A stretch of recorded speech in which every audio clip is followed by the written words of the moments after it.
Jerry Jones was in his bag today. I'm going to just leave it like that.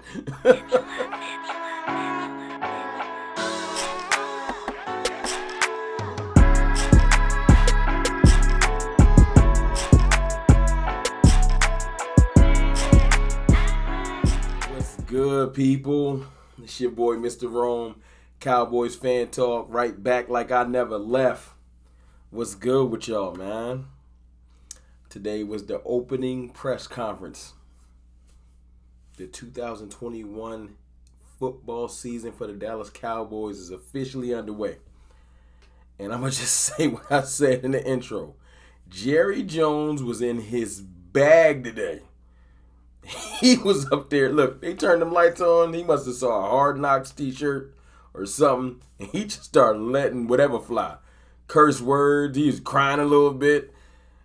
I don't know what was going on, man. I don't know if he was drunk. He was he was just out there giving it up, man, keeping it funky.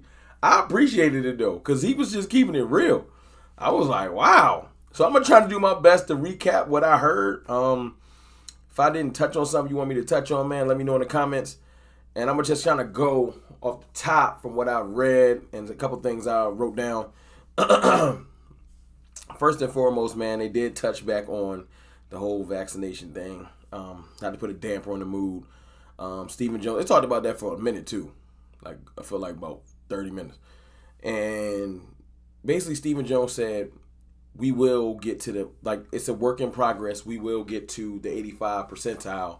And I just want y'all to know, man, it's only like, maybe like 11, 12 teams out of 30 plus that are at that threshold. So let's not act like the Cowboys are like one of three teams that ain't get it right. Okay? Second of all, we're already above 70. So you're not about to trip about this 15%. I'm going to just let y'all know right now. But on to better news. What else was touched on today? They did talk about that, first and foremost, Dak Prescott is expected to be a full participant. They said the only thing that's going to mess that up is if out of nowhere between tonight and tomorrow morning, the medical team comes out and says, we don't want Dak participating, which is not anticipated. So everybody that was saying, I don't know if Dak going to be 100%, you mad. Dak is fine. So I'm going to just move on from that because, I mean, I ain't really surprised, man. I knew Dak was going to be all right. Most people just don't want him to be all right. It's a hope thing. Also, I really think I like Mike McCarthy, man. Mike McCarthy seemed like a cool-ass dude. I'm going to keep it real. Like, I just like his demeanor, man. He seemed like I could kick it with Mike. For real, man. Mike said when Jerry called him and told him that we was doing Hard Knocks, and I know he probably made this story up, but he said it was raining. He swerved his truck off the road because he was so shocked. And then when he got back, when he got himself together, he got back on the road and he told Jerry, I'm all in. Like, Mike just seemed like a funny dude, man. I rock with Mike. One other thing Mike said, they was talking about, I think they asked him about players that's going to be ready to participate day one of training camp tomorrow, man. He said that currently there was evaluations happening during the press conference. I think Amari Cooper, so I get this right, DeMarcus Lawrence, Blake Jarwin, all are some players that were being evaluated to see and they will be ready to go tomorrow for day one. I don't think Amari going to make it. I think Blake going to be out there tomorrow. I think DeMarcus Lawrence should be out there. Not too worried about at least two of those. Not worried about Amari. He has chemistry with Dak already. I'm not worried about DeMarcus Lawrence.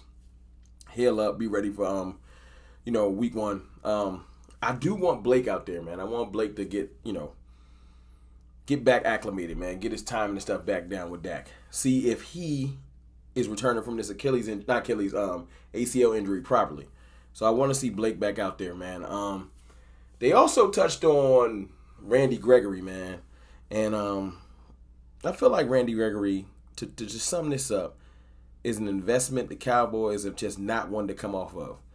You ever made that investment that a lot of people was like, I don't know if that's going to pay off? That's called Randy Gregory Bitcoin. You know what I'm saying? A lot of people was looking at Bitcoin back when it first was, like digital currency, like, I don't know. And now that it's starting to pay dividends, a lot of people are like, I should have invested. Damn. you're trying to get on that train late. And I feel like that's Randy Gregory. Like, it's a couple of us like me that always kind of seen it.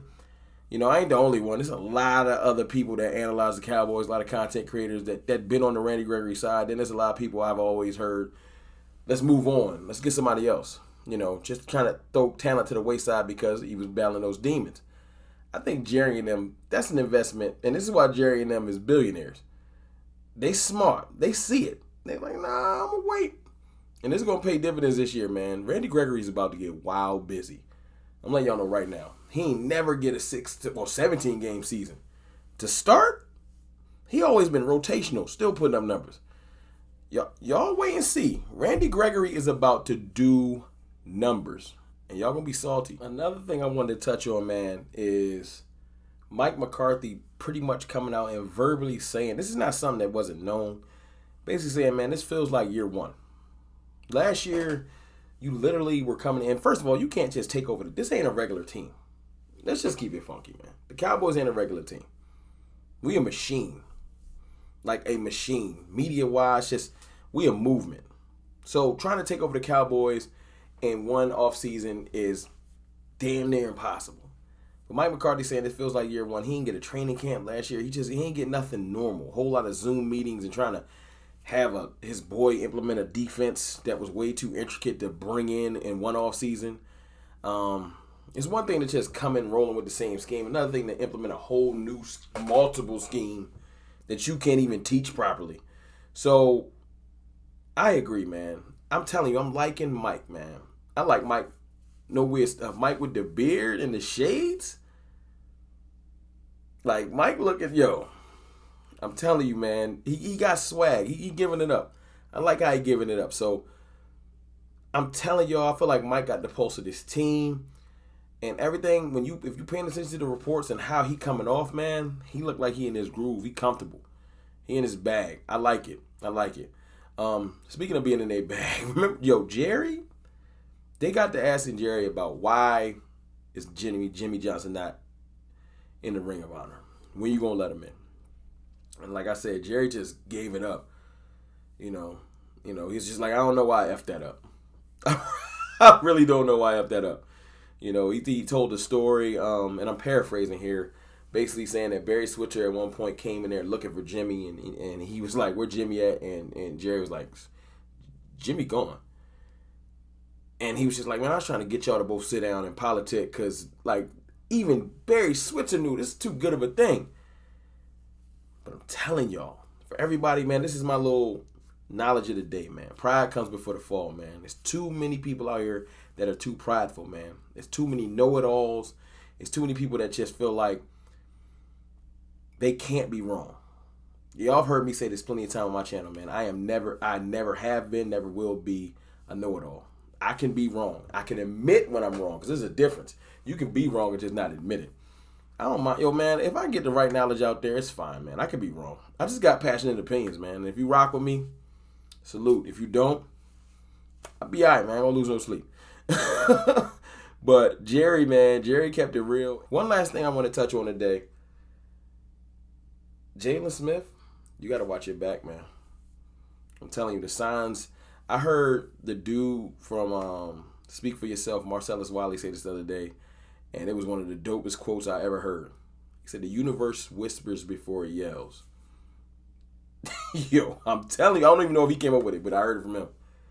Jalen, the writing is on the wall. You better ball out. You better get your focus together. I don't know if it was, Jerry was given let me just play the video. Jimmy Fox is in the sunglass business, and he makes some of the greatest, designs some of the greatest sunglasses.